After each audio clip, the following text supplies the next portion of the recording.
2019 के दिसंबर में एक बीमारी ने पैर पसारी। सारी दुनिया धीरे धीरे उसकी चपेट में आती गई। सबसे पहला केस मिला चीन में। एक बुजुर्ग शख्स बीमारी का शिकार हुआ।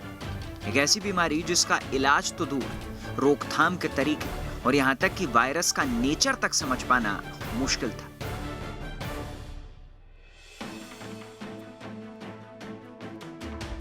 चीन ने सारी दुनिया से इस बीमारी को छिपाया और उसका खामियाजा पूरी की पूरी दुनिया को भुगतना पड़ा। देखते ही देखते यह कातिल कोरोना सारी दुनिया को अपनी जद में लेता चला गया और फिर वो हुआ जिसका डर। दुनिया भर में लाशों के ढेर लगने लगे। जब कोई उपाय समझ नहीं आया तो फिर दुनिया भर की सरकारों ने अपने अपने देश में ताला जड़ दिया।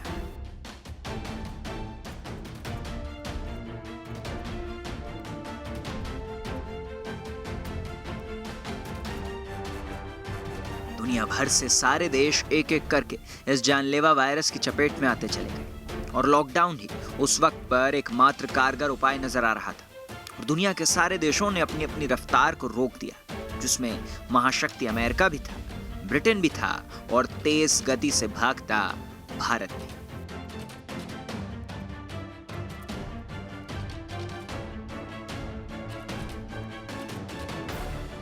चौबीस मार्च 2020 दिल्ली। यही वो दिन था जब देश के प्रधानमंत्री ने ऐलान किया कि आज से कोरोना के प्रकोप के चलते सारे देश में संपूर्ण लॉकडाउन की घोषणा की जाती है। ध्यान से सुनिए, पूरे देश में आज रात 12 बजे से संपूर्ण देश में संपूर्ण लॉकडाउन होने जा रहा है।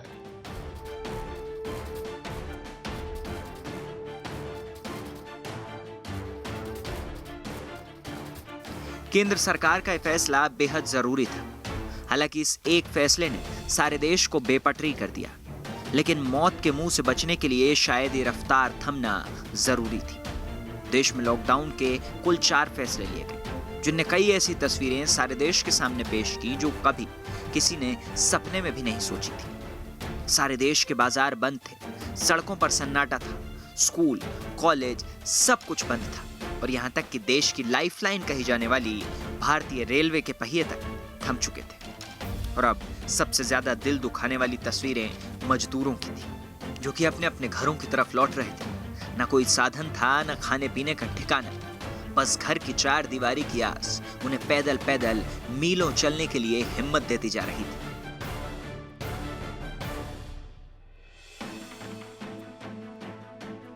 इस खास पेशकश में आपको दिखाएंगे कैसे कोरोना और लॉकडाउन ने सारी दुनिया की रंगत बदल दी, कैसे भारत ने कोरोना की पकड़ से खुद को बाहर निकाला और फिर सारी दुनिया को रामबाण दिया। आप बने रहिए न्यूज स्टेट के साथ। कातिल कोरोना, जिसने दुनिया भर को ऐसा नासूर दे दिया जो आज तक हरा है। जो काम दुनिया की बड़ी से बड़ी ताकत नहीं कर पाई, वो काम एक छोटे से वायरस ने कर दिया। कैसे रुकी दुनिया? क्यों थम गए सारे संसार के पहिए? और क्या थी लॉकडाउन की पूरी कहानी? नमस्कार, मैं हूं आपके साथ हिमांशु दीक्षित। 2020 कई मायनों में अलहदा साल रहा, जिसमें हमने आंसू देखे, पथराई आंखें देखी, बेबस मजदूर देखे और रोते बिलखते न जाने कितने लोगों की चीखें हमने सुनी। वो साल जो हर किसी के दिल पर अपने निशान छोड़ गया, जिसे सब बेहिसाब कोशिशों के बावजूद मिटा नहीं पाएंगे कभी भी। एक साल जिसने सब कुछ रोक दिया। क्या था लॉकडाउन? कब हुआ ये लॉकडाउन और कैसे बीता ये एक साल? और क्या कुछ बदला इस लॉकडाउन ने सबकी जिंदगी में? देखिए इस खास पेशकश में, जिसका नाम है लॉकडाउन का एक साल। कातिल कोरोना ने दुनिया भर को नुकसान पहुंचाया और इसका अच्छा खासा असर भारत में भी देखने को मिला। चाहे पल पल दौड़ती मुंबई हो या फिर दिल वालों की दिल्ली, देश का दिल मध्य प्रदेश हो या फिर धान का कटोरा छत्तीसगढ़, हर जगह तालाबंदी थी। सड़कों पर सन्नाटा पसरा था और भारतीय रेल के पहिए तक जाम थे। इन सब के पीछे का एक ही कारण था और वो था कोरोना। मार्च की 22 तारीख, जब प्रधानमंत्री नरेंद्र मोदी ने देश के नाम संबोधन दिया और यह ऐलान किया कि 22 तारीख को पूरा देश सुबह 7 बजे से लेकर रात 9 बजे तक जनता कर्फ्यू का पालन करेगा। साथ ही साथ हमारे फ्रंटलाइन वॉरियर यानी कि वो तमाम लोग जो सीधे तौर पर कोरोना से लड़ रहे हैं, उनके प्रति सम्मान व्यक्त करेंगे। प्रधानमंत्री ने कहा कि कोरोना वॉरियर्स के सम्मान और हौसला अफजाई के लिए शाम 5 बजे 5 मिनट के लिए तालियां बजाएं और फिर सारे देश से ताली और थाली बजाने की तस्वीरें सामने आई।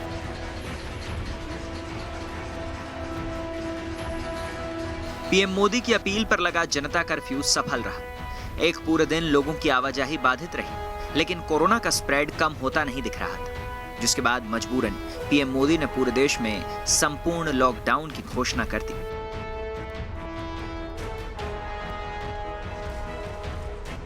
ध्यान से सुनिए,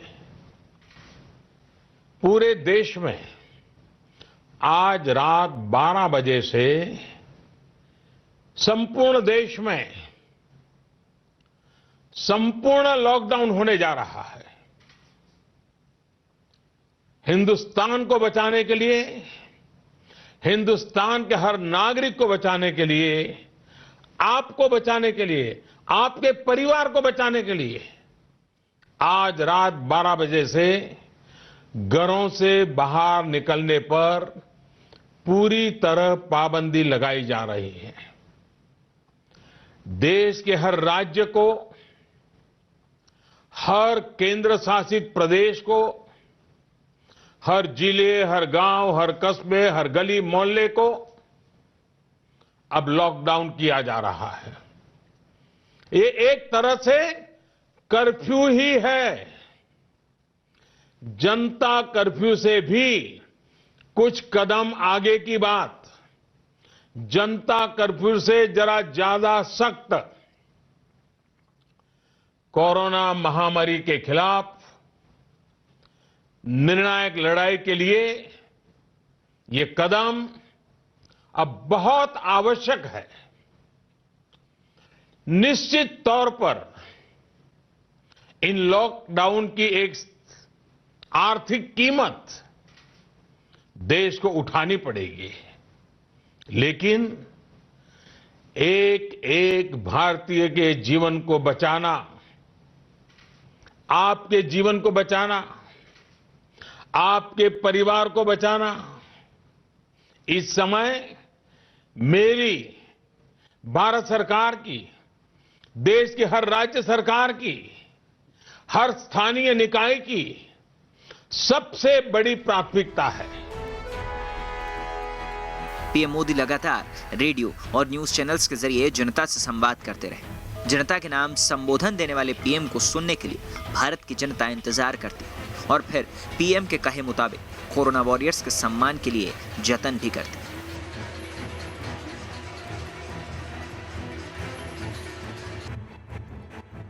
पीएम मोदी ने स्पष्ट कर दिया था कि किसी भी तरह की कोई ढिलाई नहीं बरती जाएगी और आपकी जान को बचाने के लिए ये कदम जरूरी है।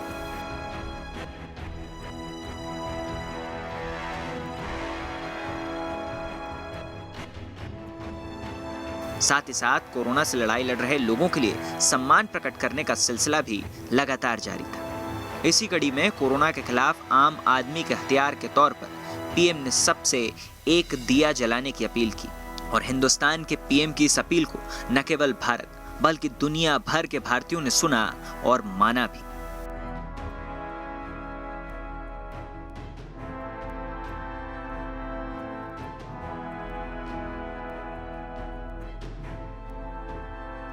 लंबे वक्त तक देश लॉकडाउन रहा और फिर अनलॉक की प्रक्रिया शुरू हुई। धीरे धीरे कर सारा देश वापस बेड़ियों से आजाद हुआ और फिर कई चरण में कई सावधानियों के साथ देश वापस पटरी पर लौटा।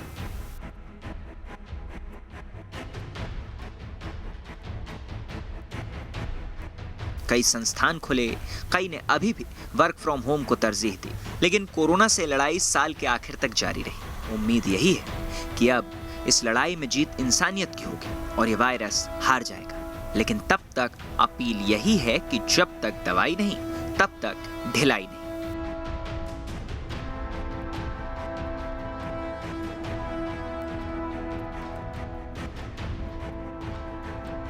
लेकिन इस लॉकडाउन ने सबसे ज्यादा प्रवासी मजदूरों को दुख दिया। नंगे पांव सड़कों पर पैदल चलते मजदूर, कई किलोमीटर तक खाली सड़कें और सड़कों पर चलता मजदूरों का जत्था। ये नजारा था मजदूरों के रिवर्स माइग्रेशन का। दरअसल लॉकडाउन के वक्त जब सारी व्यावसायिक संस्थानों में ताला लग गया तो वहां काम करने वाले मजदूरों के आगे रोजी रोटी का संकट खड़ा हो गया। हालांकि राज्य सरकारें अपने अपने स्तर पर केंद्र की मदद से इन्हें सुविधा मुहैया करवा रही थी, लेकिन नौकरी न होने की बेबसी और फिर इंतजार खत्म होने का कोई नामो निशान न होना इन मजदूरों के लिए घर लौटने का एकमात्र रास्ता बचा, जिस पर वो बगैर इस बात की चिंता करे बस चल पड़े कि आगे क्या होगा।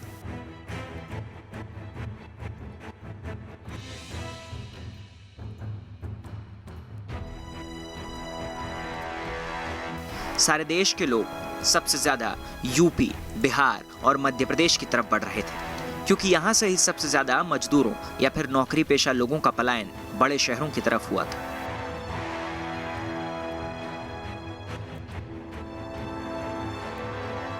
और अब ये रिवर्स माइग्रेशन सरकार की चिंता बढ़ा रहा था।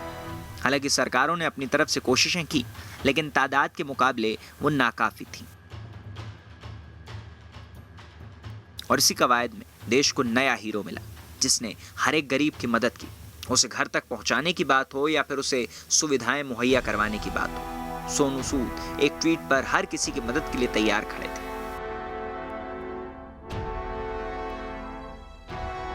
इन मजदूरों की मदद के लिए हर कोई आगे आया। लोगों ने अपने घरों को रैन बसेरा तक बनाने की अनुमति दी।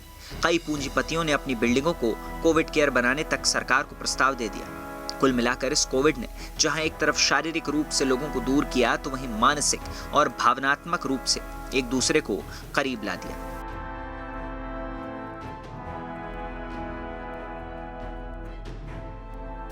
हालांकि धीरे धीरे भारत लॉकडाउन से अनलॉक की तरफ बढ़ा, सख्ती कम हुई और फिर एक बार लोग सड़कों पर नजर आने लगे।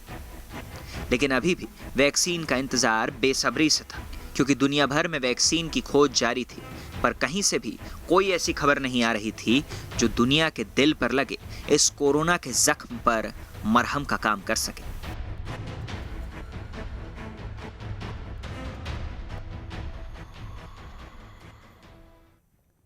2020 कोरोना की जद से गुजरा, लेकिन साल 2021 से लोगों को उम्मीद थी कि नया साल वैक्सीन के तौर पर कोरोना की काट लेकर आएगा, और वक्त रहते ये उम्मीद पूरी भी हुई। दुनिया के तमाम देशों ने वैक्सीन खोजी, लेकिन भारत की स्वदेशी वैक्सीन ने सारी दुनिया के जख्म पर मरहम का काम किया। भारत सारी दुनिया में वैक्सीन पहुंचाने वाला एकमात्र देश बना और उसने साबित कर दिया कि जिंदगी दुनिया की किसी भी सरहद की मोहताज नहीं होती। 2020 कोरोना के भयानक साए में गुजरा।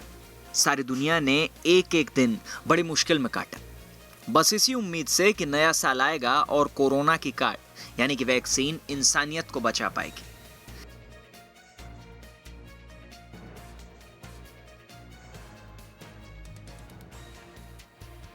इस बीच दुनिया की नजर ऑक्सफोर्ड की वैक्सीन पर टिकी हुई थी, जो कि सबसे सटीक मानी जा रही थी। साथ ही साथ महाशक्ति अमेरिका, चीन और रूस में भी वैक्सीन की खोज जोरों पर थी। लेकिन भारत में बनने वाली वैक्सीन से सबको खासी आस थी। 15 जुलाई को भारत बायोटेक की देश में बनी कोवैक्सिन वैक्सीन के पहले चरण का क्लिनिकल ट्रायल शुरू हुआ।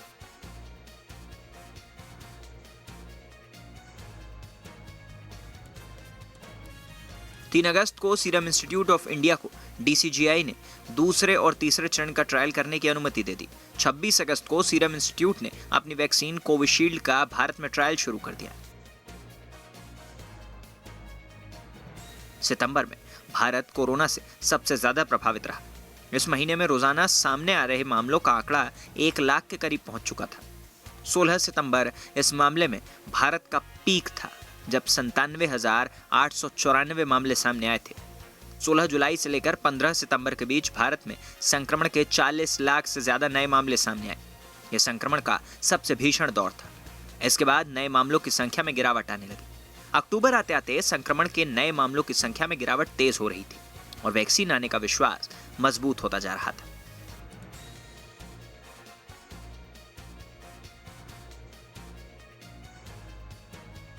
भारत सरकार ने 5 अक्टूबर को कहा कि हम वैक्सीन बनाने के नजदीक हैं और 2021 के जुलाई महीने में 20 से 25 करोड़ लोगों को वैक्सीन लगा दी जाएगी। सरकार ने 26 अक्टूबर को राज्यों से 3 चरण के वैक्सीन रोल आउट के लिए तैयार रहने को भी कहा। इन पर पूरा भरोसा था, यहां तक कि राष्ट्रपति व्लादिमीर पुतिन ने अपनी बेटी पर तक ह्यूमन ट्रायल करवाया ताकि जनता को उनकी वैक्सीन पर विश्वास हो सके। दुनिया भर में अलग अलग वैक्सीन का चर्चा था, लेकिन किसी भी वैक्सीन को WHO ने आधिकारिक वैक्सीन की मंजूरी नहीं दी थी।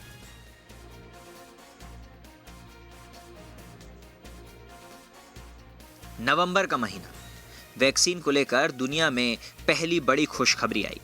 फाइजर और बायोनटेक ने कहा कि उनकी वैक्सीन 90% तक प्रभावी है।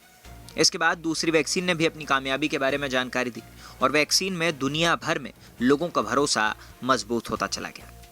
भारत में 18 दिसंबर को कोरोना संक्रमण के मामलों का आंकड़ा 1 करोड़ को पार कर गया।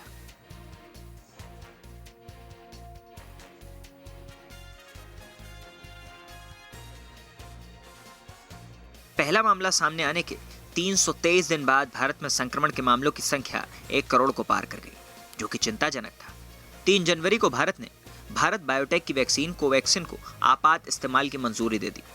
इसके ठीक एक दिन पहले ही भारत ने सीरम इंस्टीट्यूट ऑफ इंडिया की वैक्सीन कोविशील्ड को मंजूरी दी थी। अभी भारत बड़े पैमाने पर कोविशील्ड का ही इस्तेमाल कर रहा है। कोवैक्सिन को आपात स्थिति में ही इस्तेमाल किया जाएगा। भारत में बनी स्वदेशी वैक्सीन दुनिया भर के लिए रामबाण साबित हुई।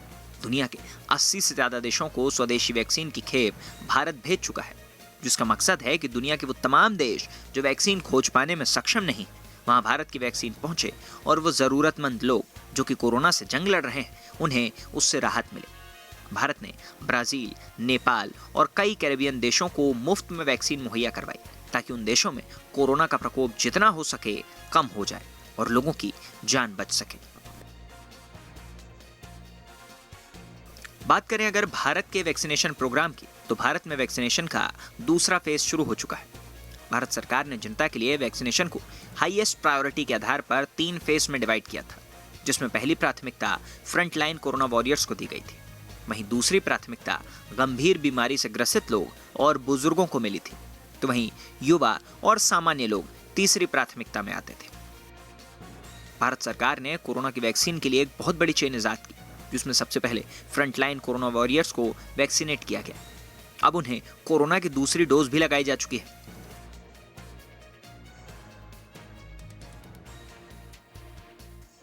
इस कड़ी में वो सभी लोग जो ऑन फील्ड कोरोना से लड़ रहे थे वो शामिल थे। इनमें डॉक्टर, पुलिसकर्मी और मेडिकल स्टाफ से जुड़े लोग थे। उसके बाद दूसरे फेज में गंभीर बीमारी से पीड़ित लोगों और बुजुर्गों का टीकाकरण शुरू हुआ, जिसमें खुद प्रधानमंत्री नरेंद्र मोदी ने वैक्सीनेशन करवा के तमाम सवालों पर ब्रेक लगा दिया, जिनमें वैक्सीन की विश्वसनीयता पर उंगलियां उठाई जा रही थी।